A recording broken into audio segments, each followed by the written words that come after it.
من يهده الله فلا مضل له ومن يضلله فلا هادي له ونشهد أن لا إله إلا الله وحده لا شريك له ونشهد أن سيدنا وشفيعنا ومولانا محمدا عبده ورسوله أما بعد فقد قال الله تبارك وتعالى في كلامه المجيد والفرقان الحميد أعوذ بالله من الشيطان الرجيم بسم الله الرحمن الرحيم رب اجعلني مقيم الصلاة ومن ذريتي ربنا وتقبل دعاء ربنا اغفر لي ولوالدي وللمؤمنين يوم يقوم الحساب وقال تعالى في شان حبيبه مخبرا وآمرا إن الله وملائكته يصلون على النبي يا أيها الذين آمنوا صلوا عليه وسلموا تسليما اللهم صل على سيدنا ومولانا محمد وعلى آل سيدنا ومولانا محمد وبارك وسلم الصلاة والسلام عليك يا رسول الله وعلى آلك وأصحابك يا حبيب الله الصلاة والسلام عليك يا شفيع المذنبين وعلى آلك وأصحابك يا رحمة للعالمين۔ بڑی دور دراز سے لوگ یہاں پر آئے ہوئے ہیں حضرت صاحب کی چہلم کا جو ختم شریف ہوگا اس میں شرکت کے لیے، اور بہت سے لوگ ابھی آ رہے ہیں۔ اللہ تعالیٰ آپ سب کا آنا اپنی بارگاہ میں قبول فرمائے۔ مشکل ہوتا ہے، میں سمجھتا ہوں آج کل ہر آدمی، ایک تو مہنگائی بہت زیادہ ہے، اس کی وجہ سے بھی لوگ بہت زیادہ پریشان ہوتے ہیں۔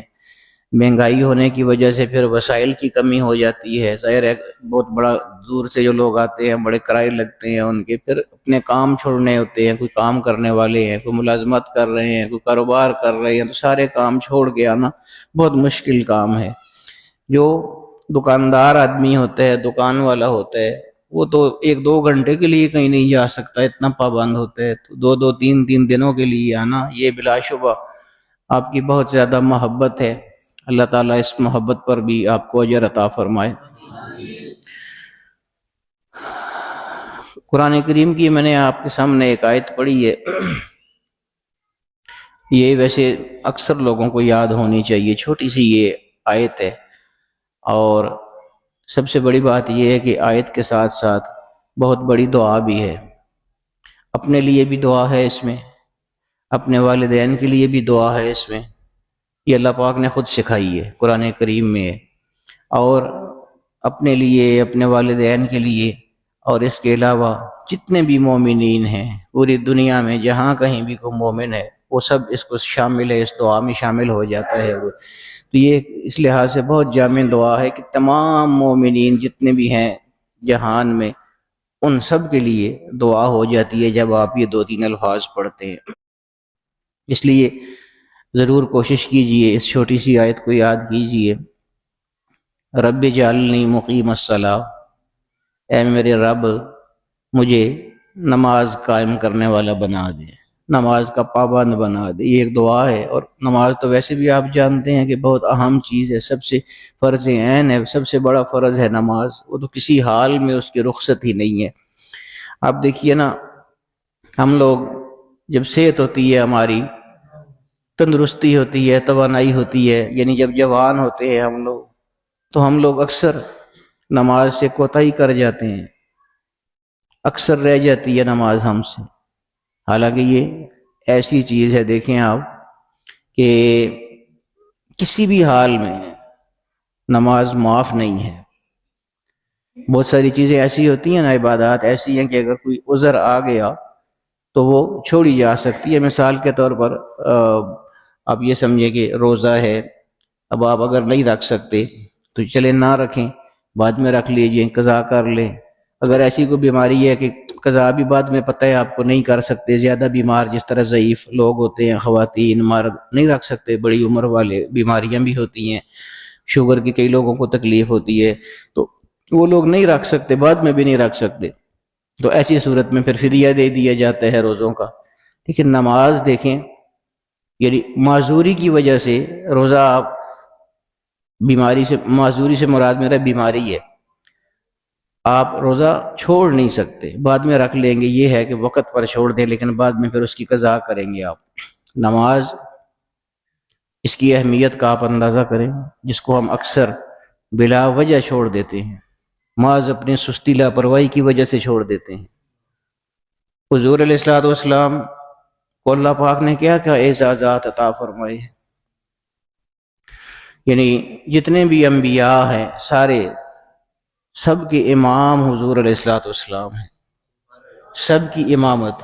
ایک نبی کی امامت کرانا بہت بڑا اعزاز ہے، کسی اور نبی خود بہت بڑی ہستی ہوتی ہے، ایک نبی کی امامت کرانا بہت بڑا اعزاز، اور سارے ہی انبیاء کی امامت کرانا اور سب کا امام اعظم ہونا، یہ کتنا بڑا اعزاز ہے، بہت ہی بلا شبہ بہت بڑا اعزاز۔ پھر معراج شریف کے حوالے سے آپ جانتے ہیں حضور علیہ الصلوۃ والسلام کی رسائی کہاں تک ہوئی، وہ بہت بڑا اعزاز، وہ اعزاز بھی کسی کو نہیں مل سکا، صرف حضور علیہ الصلوۃ والسلام کا خاصہ ہے۔ یہ بہت بڑے بڑے اعزازات ہیں۔ میں عرض یہ کر رہا ہوں کہ اتنے بڑے اعزازات ملنے کے باوجود حضور علیہ الصلوۃ والسلام نے یہ نہیں فرمایا کہ جب مجھے معراج نصیب ہوئی، جب میں نے اللہ پاک کا دیدار، کوئی معمولی چیز ہے۔ حضور نے یہ نہیں فرمایا کہ جب مجھے اللہ کا دیدار ہوا، بہت بڑا اعزاز ہے، جب دیدار ہوا تو میری آنکھیں ٹھنڈی ہو گئی، نہیں فرمایا۔ بہت بڑا اعزاز ہونے کے باوجود تمام انبیاء کی امامت فرمائی، نہیں فرمایا کہ اتنا بڑا امام اعظم ہو تو میری آنکھیں ٹھنڈی ہو گئی ہیں خوشی سے۔ آنکھیں کہاں ٹھنڈی ہوتی ہیں؟ فرمایا قرۃ عینی فی الصلاۃ، جب نماز پڑھتا ہوں تو میری آنکھیں ٹھنڈی ہو جاتی ہیں۔ اہمیت دیکھیے نماز کی آپ۔ پھر آپ اگر بیمار ہیں مثال کے طور پر، کھڑے ہو کے نہیں پڑھ سکتے، کرسی پہ بیٹھ کے پڑھیں۔ اگر کرسی پہ بیٹھ کے بھی نہیں پڑھ سکتے، زمین پہ ویسے بیٹھ سکتے ہیں، اس طرح پڑھیں۔ پڑھنی ضرور ہے، یہ نہیں ہے کہ معافی ہے، میں یہ اہمیت نماز کی آپ کو بتا رہا ہوں کہ ان حالات میں بھی چھوڑ نہیں سکتے نماز، ہم پڑھنی ضرور ہے۔ اور اگر ہم چلتے پھرتے نمازیں اپنی ضائع کر دیں تو پھر کتنے بڑے گناہ گار ہیں ہم۔ پھر اللہ پاک سے ہم کیوں رحمت کی توقع کرتے ہیں اور امید لگاتے ہیں کہ اللہ پاک رحمت فرمائے گا؟ اللہ پاک تو رحمت تب فرمائے گا نا جب اس کے بندے بنیں گے ہم۔ وہ ہمارا رب ہے، وہ ہمارا مولا ہے، وہ ہمارا آقا ہے، وہ ہمارا خالق ہے۔ صرف ایک جو یہ جسم عطا فرمائے ہے، اس جسم میں جتنے اعضاء اس نے عطا فرمائے ہیں ان کا شکر ہم ادا نہیں کر سکتے ہیں۔ باقی ساری نعمتوں کو آپ چھوڑ دیں، صرف اپنے جسم کو آپ دیکھ لیں کہ کیا کیا اللہ پاک نے اس میں انعامات عطا فرمائے ہیں۔ جن لوگوں کے گردے کام نہیں کرتے، ڈائلسس ہوتے ہیں ان کے، اتنا مشکل کام ہے یہ ڈائلسس سے گزرنا۔ پورے جسم کا خون نکالتے ہیں مشین کے ذریعے پھر صاف ہوتا ہے، ایک نالی سے نکل رہا ہے، وہاں صاف ہو رہا ہے، خون الگ ہو رہا ہے، پانی الگ ہو رہا ہے، یعنی تمام چیزیں اس کی صفائی کرنے کے بعد پھر اس کو دوسری نالی کے ذریعے پھر جسم میں داخل کیا جا رہا ہے۔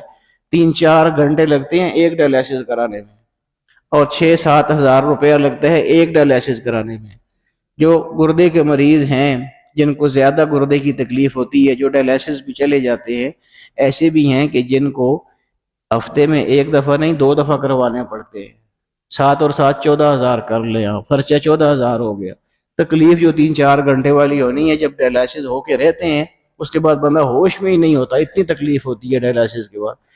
پھر ایسے لوگ بھی ہیں کہ جن کے ہفتے میں 3 دفعہ ڈائلسس ہوتے ہیں، وہ 14 ہزار 21 ہزار پر چلا گیا۔ ایک ہفتے میں 21 ہزار تو آپ صرف اس وجہ سے خرچ کرتے ہیں کہ آپ کے گردے کام نہیں کر رہے ہیں اور وہ مشین کے ذریعے کام ہو رہا ہے۔ ان 3 ہفتوں میں جو تکلیف آپ نے اٹھائی ہے وہ الگ ہے۔ تو یہ سارا کچھ ہمارے گردے 24 گھنٹے کر رہے ہیں وہی ڈائلسس والا کام۔ کوئی پیسہ ہمارا نہیں لگ رہا، کوئی تکلیف ہم کو نہیں ہو رہی، کوئی خرچہ ہمارا نہیں ہو رہا۔ یہ ایک میں نے آپ کو مثال دی ہے گردے کی، اسی طرح ہمارا ہر عضو جو ہے اللہ پاک نے اس میں کیا کیا حکمتیں رکھی ہے، اتنی بڑی نعمتیں ہیں آپ سوچ نہیں سکتے ہیں۔ ہمارے ایک رشتہ دار ہیں، آتے رہتے ہیں یہاں پر، اب ان کی نظر ٹھیک ہے، دیکھ صحیح سکتے ہیں۔ اب میں اور آپ جب دیکھتے ہیں تو مثال کے طور ہماری آنکھوں کی اللہ پاک نے بناوٹ ایسی بنائی ہے نا، ایسے گولائی میں، ہمارا یہ آنکھ کا جو ڈھیلا ہے یہ ایسے گولائی میں ہے، تو اس کی وجہ سے ہم جب سامنے دیکھتے ہیں تو یہ دائیں بائیں ویسے ہی ساتھ نظر آ رہا ہوتا ہے۔ اب اس طرف میں دیکھ رہا ہوں سامنے، لیکن مجھے یہ سائڈ بھی نظر آ رہی ہے، یہ سائڈ بھی نظر آ رہی ہے، یہ اس گولائی کی وجہ سے ہے، یہ بھی اللہ پاک کی حکمت۔ اب وہ جو ہمارے رشتہ دار ہیں، نظر ان کی ٹھیک ہے لیکن ان کو بالکل سیدھا نظر آتا ہے، دائیں بائیں نہیں نظر آتا۔ یہ کتنی چھوٹی سی چیز ہے لیکن تکلیف کتنی ان کو ہوتی ہے۔ اب میں مثال کے طور پر سیدھا دیکھ رہا ہوں تو اب میں نے اس طرف دیکھنا ہے تو میں ایسے آنکھیں گھما دوں گا اپنے، ان کو سائڈ پہ نظر نہیں آتا. وہ اگر دیکھیں گے تو ایسے کر کے دیکھیں گے، بالکل اس کی سیدھ میں جب ان کی ناک آئے گی اور آنکھیں آئیں گی تب ان کو نظر آئے گا، ویسے نہیں نظر آتا ان کو. یہ چھوٹی چھوٹی چیزیں ہیں، اور لیکن نعمتیں کتنی بڑی ہیں میں یہ آپ کو بتا رہا ہوں. یعنی ایک جسم میں اللہ پاک نے کتنی ہم کو نعمتیں عطا فرمائی ہوئی ہیں، ان کا بھی ہم شکر ادا نہیں کر سکتے. اور نماز تو ہے ہی فرض ہے، وہ تو ہر حال میں ادا کرنی ہے. کھڑے ہو کے نہیں کر سکتے، بیٹھ کے پڑھیں، بیٹھ کے نہیں، کرسی پہ بیٹھ کے پڑھ سکتے ہیں، کرسی پہ پڑھیں، کرسی پہ بھی نہیں بیٹھ سکتے ویسے نیچے بیٹھ سکتے ہیں، ٹانگیں آگے کرنی ہیں پھر بھی پڑھیں. کچھ بھی نہیں کر سکتے، اگر بیڈ پر ہیں، بستر پر ہیں، معذور ہیں، ہل جل نہیں سکتے پھر بھی پڑھیں گے، اشارے کے ساتھ پڑھیں گے. آپ کی صرف آنکھیں ہلتی رہیں گی، یعنی جیسے ہم سجدہ کرتے ہیں تو صرف آنکھیں بند کر کے آپ نے ایسے سجدہ کرنا ہے. اتنی اہم چیز ہے نماز، اور ہم کس طرح اس کو چھوڑ دیتے ہیں. جوانی ہے، نعمتیں اللہ پاک نے دی ہوئی ہیں نا، بیماری کوئی نہیں ہے، صحت مند ہیں، تندرست ہیں، تو یہ وقت ہے نا اللہ رب العالمین کو خوش کرنے کا. اگر یہ وقت ہم نے ایسے گزار دیا، وہ اکثر میں نماز میں پڑھتا بھی ہوتا ہوں وہ آیات قرآن کریم کی، یا ایھا الذین آمنوا لا تلھکم اموالکم ولا اولادکم عن ذکر اللہ. اے ایمان والو، تمہارا مال اور تمہاری اولاد، یہ دو چیزیں بہت اہم ہیں. اللہ پاک ان کو اکثر ذکر فرماتا ہے. مال کو بھی آدمی نہیں چھوڑ سکتا، اولاد کو بھی آدمی نہیں چھوڑ سکتا، دونوں کے ساتھ بہت زیادہ انسان کی محبت ہے. تو اللہ پاک یہ دونوں چیزیں ذکر کر کے کیا فرماتا ہے؟ میں عرض یہ کر رہا ہوں نا کہ اب وقت ہے، جب وقت گزر جائے گا پھر پچھتاوے کے علاوہ کچھ نہیں کر سکتے. اللہ پاک اسی چیز کو بیان فرماتے ہیں، یا ایھا الذین آمنوا لا تلھکم اموالکم ولا اولادکم عن ذکر اللہ. اے ایمان والو، خیال رکھنا، تم کو اولاد عطا فرمائی ہے میں نے، تم کو مال بھی میں نے عطا فرمایا ہے، لیکن ایسا نہ ہو کہ اس مال اور اس اولاد کی وجہ سے اللہ کے ذکر سے کہیں غافل نہ ہو جانا. یہ اللہ پاک فرما رہا ہے، اتنی اہم بات ہے. یعنی یہ ہمیں کرنا چاہیے نا. میں عرض یہ کر رہا ہوں کہ یہ ساری چیزیں ہم نہیں کرتے جو کہ لازماً کرنی ہے، اللہ پاک نے حکم دیا ہوا ہے. لا تلھکم اموالکم ولا اولادکم عن ذکر اللہ. تمہارا مال اب دیکھیں نا، مال کے لیے ہم کیا کچھ کرتے ہیں، پیسے کے لیے ہم کیا کچھ کرتے ہیں. جھوٹ بھی بولتے ہیں لوگ، کاروبار میں بہت سارے لوگ جھوٹ بولتے ہیں. یہ کوئی ڈکی چھپی بات تو نہیں ہے. بہت سارے ایسے لوگ ہیں، اکثریت ایسی ہے کاروبار میں جو لوگ جھوٹ بولتے ہیں. نہیں بولنا چاہیے. کیوں یہ ذہن میں بیٹھا ہوا ہے کہ جھوٹ بولیں گے تو اگلا بندہ خریداری کر لے گا؟ یہ کیوں نہیں بیٹھتا کہ ہم سچ بولیں گے تو اس کے ذہن میں اللہ پاک ڈال دے گا کہ ایسی سی چیز لینی ہے. میں نے آپ کو ایک دفعہ پہلے بھی بتائی تھی یہ بات. میں کیوں یہ باتیں بتاتا ہوں مشاہدے والی، ان باتوں میں بہت زیادہ اثر ہوتا ہے. میرا جو حجام ہے جس سے میں حجامت بنواتا ہوں، بہت اللہ پاک نے اس کو اچھا ذہن دیا ہے. اس نے باقاعدہ دکان پر یہ لکھ کے لگایا ہوا ہے کہ یہاں پر بالوں کی کٹائی تو کی جاتی ہے، داڑھی کا خط بھی بنایا جاتا ہے، لیکن اگر داڑھی منڈانی ہو تو پھر میری دکان پر نہ آئے. کون کرتا ہے اس طرح؟ مجھے بتائیں. یہ یعنی گاہکوں کو خود بھیجنے والی بات ہے واپس. اکثریت ایسی ہے جو ہم میں سے داڑھی منڈاتے ہیں، لوگ شیو کرواتے ہیں. اکثریت جو اس کے کسٹمر یا گاہک ہیں وہ ایسے ہیں جو داڑھی منڈانے والے ہیں، اور اس نے لکھ کے لگایا ہوا ہے وہاں پر. میں یہ کیوں کہتا ہوں کہ یقین اللہ پر رکھے، رزق اس نے دینا ہے. لکھ کے لگا دیا. میں نے اس کو بولا یہ کیوں لگایا ہے تم نے؟ کہتے ہیں جب شریعت نے منع کیا ہوا ہے تو میں کیوں کروں. یہ بہت بڑی بات ہے، بہت بڑے یقین کی بات ہے. اپنے گاہکوں کو خود زبردستی واپس وہ بھیج رہا ہے. اب یہ دیکھیں، ایک دفعہ میں گیا تو دکان کو تالا لگا ہوا تھا. میں نے ساتھ والی دکان والے سے پوچھا کہ کدھر گیا ہوا ہے؟ کہتا جی ساتھ ہی مسجد ہے، نماز پڑھنے کے لیے گیا ہوا. اب یہ زور کا وقت تھا. دیکھیں وہ کام چھوڑ کے چلا گیا، دکان بند کر کے چلا گیا. اکثریت دکانداروں کی یہ سوچتی ہے کہ میں اگر جاؤں گا تو پیچھے سے گاہک آئے گا، وہ نکل جائے گا. اکثریت ایسا ہی ہے. مت سوچیں. یہ ہو سکتا ہے کہ آپ نماز کے لیے جائیں تو اللہ پاک اس وقت گاہک نہ بھیجے، اور جب آپ نماز پڑھ کے آئیں اللہ پاک اس وقت گاہک بھیج دے. رزق تو اس نے دینا ہے نا. اللہ یبسط الرزق لمن یشاء ویقدر. اللہ تعالیٰ جس کے لیے چاہتے ہیں رزق بے حساب کھول دیتے ہیں. رزق جب اس نے دینا ہے تو پھر یقین اس پہ رکھے.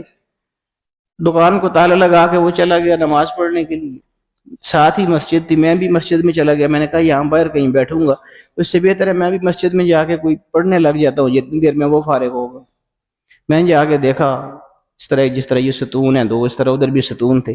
ایک ستون کے پیچھے کھڑا زور کی نماز پڑھ رہا ہے، سر بالکل جھکا ہوا ہے، پتہ ہی نہیں، ہوش ہی نہیں ہے، ارد گرد کی کوئی ہوش نہیں ہے. ایسے انداز میں نماز پڑھ رہا ہے، جوان لڑکا ہے، یہ بھی نہیں کہ کوئی بوڑھا ہے کہ میں کہوں کہ وہ بوڑھا ہے.